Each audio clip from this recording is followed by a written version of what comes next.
Guys, Carrie here, and I am going to be doing the color run tomorrow in Sacramento with Nirvana and Jody and a bunch of other bariatric peeps, and I'm so excited about this. I've never done a 5K before. We're doing a color run. It should be so much fun.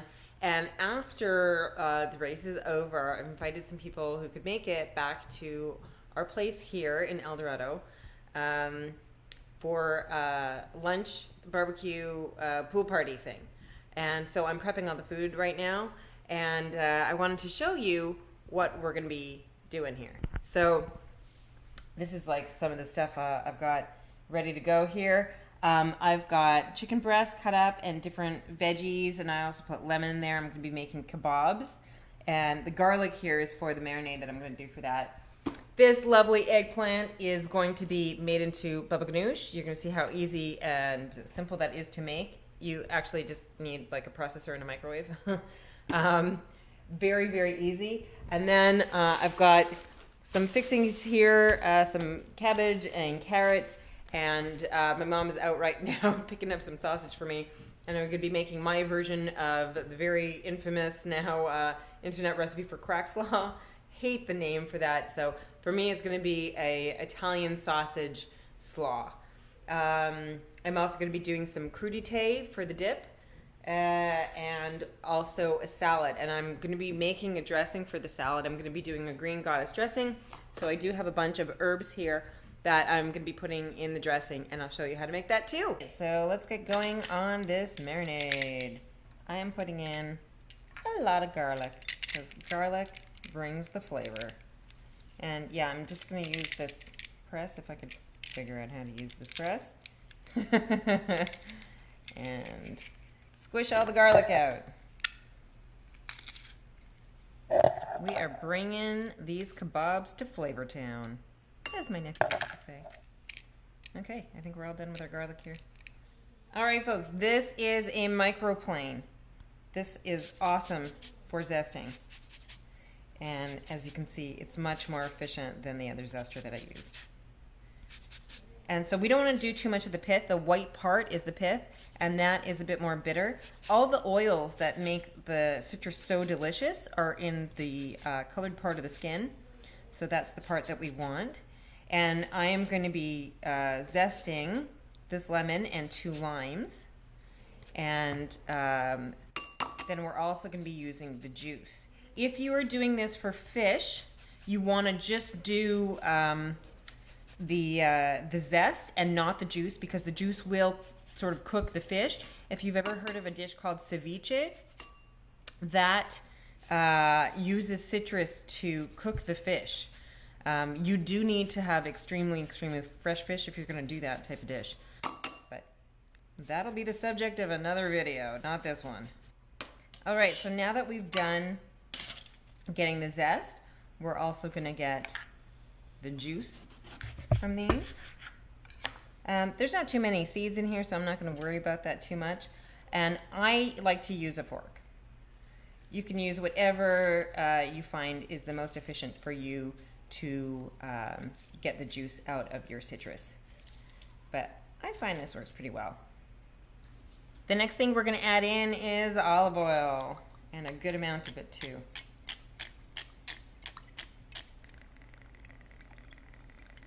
This is going to be for the whole batch, and you're going to see there's going to be a lot, so don't be too worried about the olive oil. Next up is black pepper.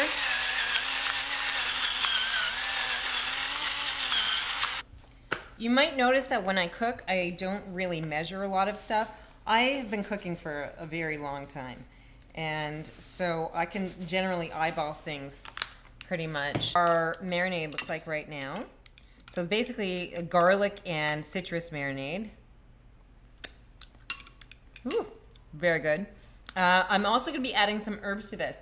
I've got my little mini mixer here, and what herbs am I adding in? I'm going to put in some basil.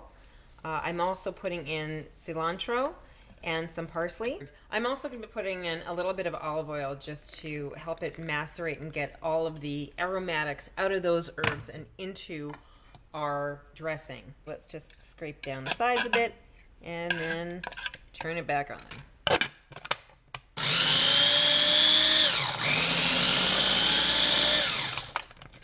So right now we have this nice little mixture. I'm going to bring over the rest of our marinade, and I'm going to plop that in there as well. I mean, technically you could probably do this all in one step by just adding everything into the mixer, but sometimes we don't think of that in that order.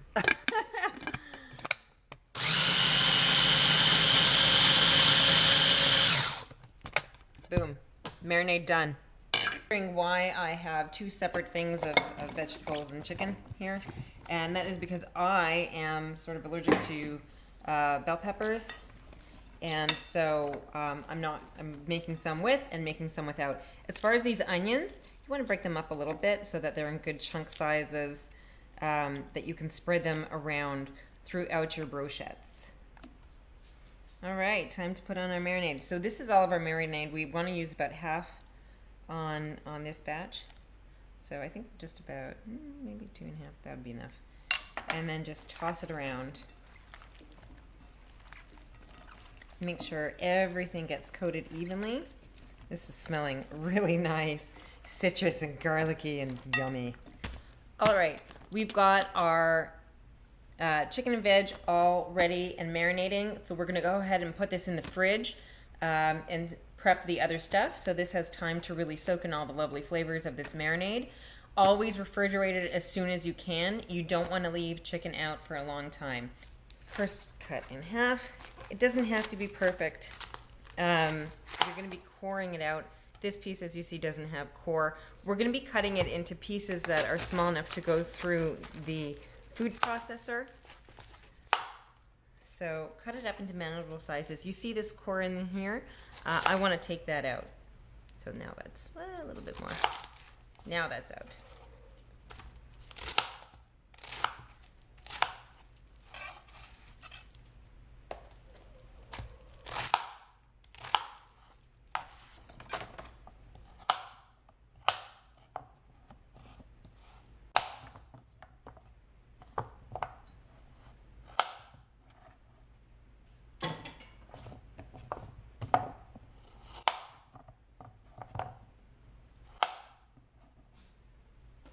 The next thing that we're going to do is actually cut them into slightly smaller pieces so that they'll be manageable in the processor. We're going to be doing the carrots first, and I am going to be using this type of blade. For our cabbage, we're going to be using the blade that's like this. So we want to load this up with our carrots and then secure the top on. Every machine is slightly different. So use what method works for your machine. And then these little chunks you can just eat or get rid of. Changed our blade out, so we have the single blade. Put this back on, and take this off, and load it up with cabbage.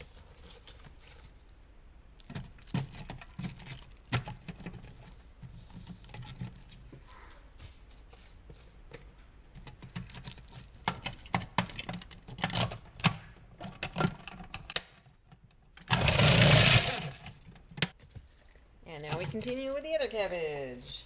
So this is the advantage. For the cost of probably about 2 packages of that cabbage, you've got a box here, truly. So I'm going to show you, I'm not going to be using all of it for tomorrow. Oh, my necklace got in there. So I'm going to show you how I split it up. And you can keep it in these bags. It keeps for a long time in the fridge. And you could probably also even freeze it like this, use it in soups, do all kinds of yummy things with it.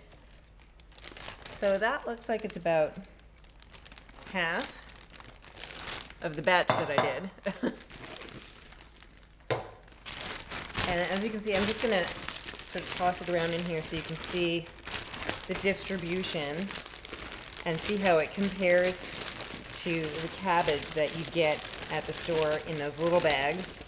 This is probably at least 2 to 3 times the amount of the little bag, and this is half of ours. So as you can see, it looks just like coleslaw. You can use this for a raw coleslaw mix. You can make sauerkraut with it, you can make soups with it, you can do stir fries. It's extremely, extremely versatile. To prepare it like this is a really, really great way to use stuff from the farmer's market or to save a penny, especially when you're doing batch cooking. Look at that. You can make your own crunch slaw by just adding a bit of miso dressing and something like sunflower seeds for a little bit of crunch, or even some of those crunchy rice cracker things to top it up with for a bit of crunch. There's a lot of different things that you could do, but that sesame miso dressing on this would be bomb. We're gonna be doing our dressing. So over here, I have a pile of herbs here. I've got basil, I have dill, I have parsley, and I have tarragon. And that is going to be the herbs for our green goddess dressing. We're ready to get started here on this dressing. I have all of my fresh herbs that I'm putting in, and my onions. And the first thing that we're going to do is sort of chop this up a bit. I'm also going to put in some of my seasonings right now. In this bowl here, I have a little tiny bit of sugar. This is probably about 1.5 teaspoons. I have some Italian seasoning, and I have salt and pepper. Again, exact amounts, I don't know. You got to play around with it a little bit and see how you like the seasonings, and that way you can tailor it to your own liking. Okay, this is what it looks like right now. Again, we're going to scrape the sides of the bowl down a little bit before we add our next ingredient. So I've got about a cup of the sour cream, and now I'm going to do the same for mayonnaise. I normally wouldn't do such a large batch, but this will be dressing for the barbecue tomorrow, and then we'll also keep this in the fridge. This also makes a great dressing just for dips and crudités. It is delicious. Okay, we got that. We're also going to add in some vinegar. Maybe a little bit more than that. And that should be enough.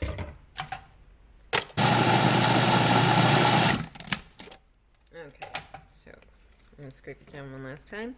And then we're just going to test the seasoning. Perfect. Oh wow, that's so good. Yum. All right, we're done. Next on our super prep extravaganza, baba ganoush. We're going to be making this eggplant dip that is super delicious from a whole eggplant, and this is the easiest thing ever. So get a whole eggplant like this, one of the big ones, not those little ones. Those little ones are good for other things, but for baba ganoush, this is the one that we want. Get a fork. Poke your eggplant. Try not to stab yourself. It's probably easier to do it down here. Pokey poke, because we don't want the eggplant to explode. This is kind of an amazing way to do an eggplant puree.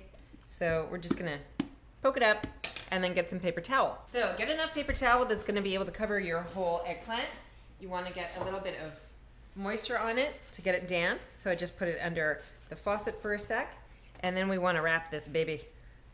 And we're gonna pop it in the microwave. Let's get our schmeckplant in the bowl. Boom. In here. And then we're gonna put it in there for 8 minutes. For this baba ganoush that you might not be familiar with is this, tahini. You can call it tahini, you can call it tahini, you can call it tahini if it's spelled that way. It still spells delicious. So what this is actually a ground, it's almost like a peanut butter, but it's made out of sesame seeds. And such amazing, amazing flavor in this stuff. It's used a lot in Middle Eastern cooking, and it is delicious. On like all kinds of things. You can put this in dressings and stuff, and kapow, it's so good. This is our eggplant here. So when you take it off, you can see it's like very, very hot. Be careful with this because this is going to be very hot. And as you can see, it's very squishy. So we're going to take it from the end and just let's cut the top off first. And we can discard that. And then we're just going to cut it down the middle. And as you can see, that skin is going to be really soft. So what you want to do is open it up.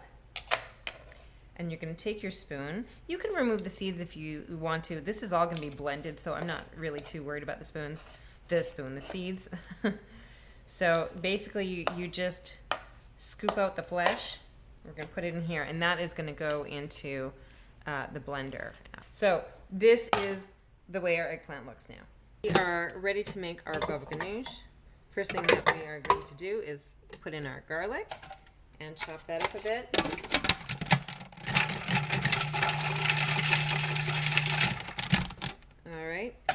Next thing is our eggplant. You can just flop, dump that in. We're going to be putting in our lemon juice and lemon zest, but I don't think we're going to need that whole thing. I think about half of it is enough. Next comes our tahini, and this is really great. It's very flavorful. It is fairly calorific, but this is kind of a condiment. It's not like you just spoon it out and eat it on its own. So I am putting in a nice big blop of that. Next comes pepper, and then salt. I'm also going to be putting in a little bit of cumin and ground coriander in this as well. Not too much, just a little bit. About that.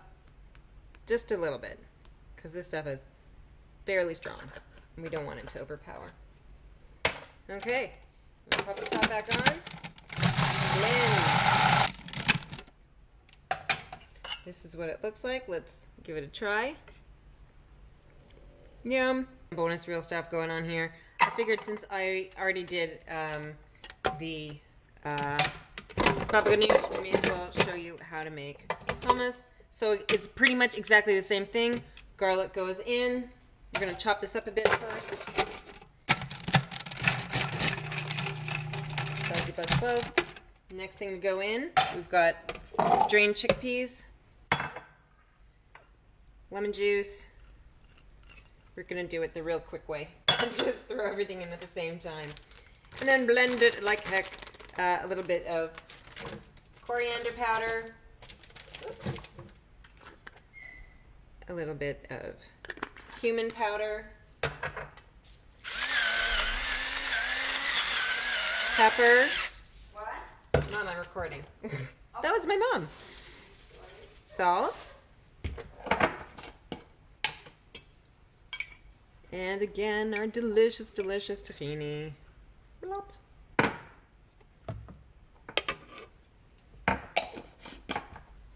All right. Next thing we're going to do is also put in a bunch of olive oil. And then blend. Again, scrape it down. Make sure you don't have anything sort of stuck in the lumps on the bottom. You want to make sure everything is well incorporated. And think about like how much you spend on a container of hummus versus a can of chickpeas.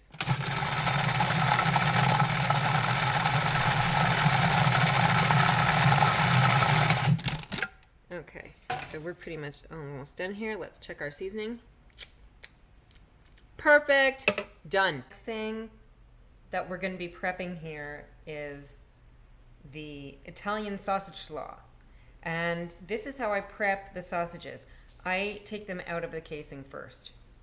So basically you could just squeeze them from either end and get rid of that casing. So as you see, this is just like sausage meat now. Woo! And we're going to be putting that in the pan very soon. And away we go. So I like to break it up a little bit when I add it in. I find it distributes better as it cooks that way.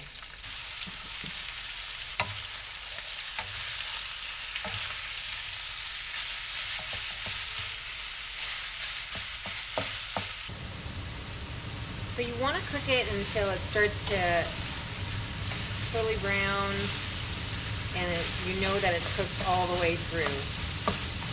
So keep on just sort of breaking up the pieces a bit. Okay, at this point I think I'm going to start adding in my slaw. And I'm going to do like a few handfuls at a time and then sort of mix it around and slowly incorporate all this big giant slaw. Woo. Have you guys tried this type of dish before? I know it's pretty popular on the Netskis, and people make it in different ways. If you've tried it and you've got a different variation on it, tell us what it is. What is your favorite slaw fry? Alright, I'm going to add a little bit of salt. Not too much because the sausages actually have a decent amount of salt on them. Pepper.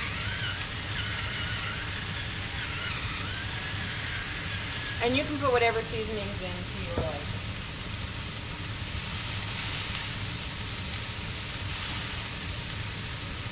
Make sure the pan that you use is big enough to accommodate it at its full size before it reduces. The more this cooks, this cabbage is going to shrink a bit as it cooks and the moisture comes off of it. Make sure you have a large enough vessel to be able to move it around without it all falling over the side. Oh, yummy, yummy. Yummy, yummy. Oh my god, I love this dish. It's funny how something as simple as coleslaw can be so versatile. I'm going to go ahead and add in my zapatio because it's yummy and spicy.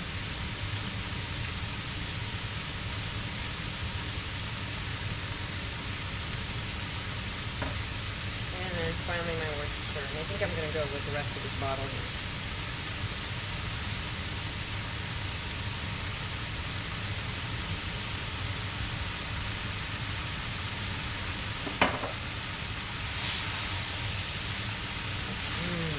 Whether you like a bit of crunch in your cabbage or whether you like it like pretty soft, you can cook it to whatever amount of doneness you prefer.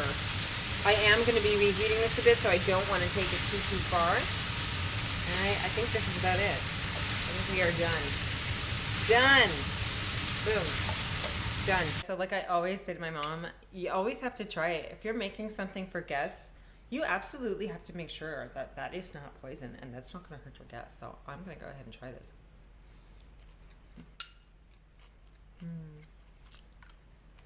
It's so good. This is like the easiest dish you can make. Seriously, if you're looking for something like super easy to do, this is a good place to start. And like I said, you could use a different variation depending on what your tastes are. That is yummy. Alright. I think it's not poison. We pretty much got one last step here for our prep. And that is making our, assembling our kebabs. Rogue chicken. Alright. And so we have all of our marinated veggies and chicken over here. And then the sticks, it's a very good idea to soak them in water first. Before you start doing all this assembly, because that way they probably won't burn up quite so badly on the barbecue. A little trick. And so we want to just continue along and make up all these kabobs. Oh, and I want to keep this because I'll be putting them in here after. Lots of yummies.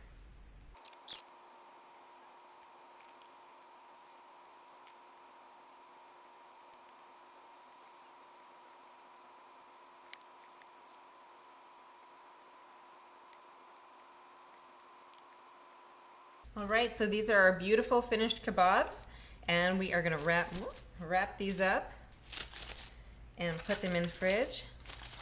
And then tomorrow, when we have our barbecue, we're going to grill them up. Our sausage slaw is done. Our kebabs are ready for the grill tomorrow. And to prep the grill, just spray it with some nonstick spray before you turn on the heat, and then it'll be good to go. And then we have our dressing waiting for our salad, and I'm just using a pre-prepared salad mix for that. And that's ready, and we've got 2 dips to accompany our kebabs. And I'm going to be making crudité, just celery and carrots probably, all cut up tomorrow to prep for that. And we're done! This is also really, really great to do if you want to do like meal prep for the week, if you want to freeze stuff.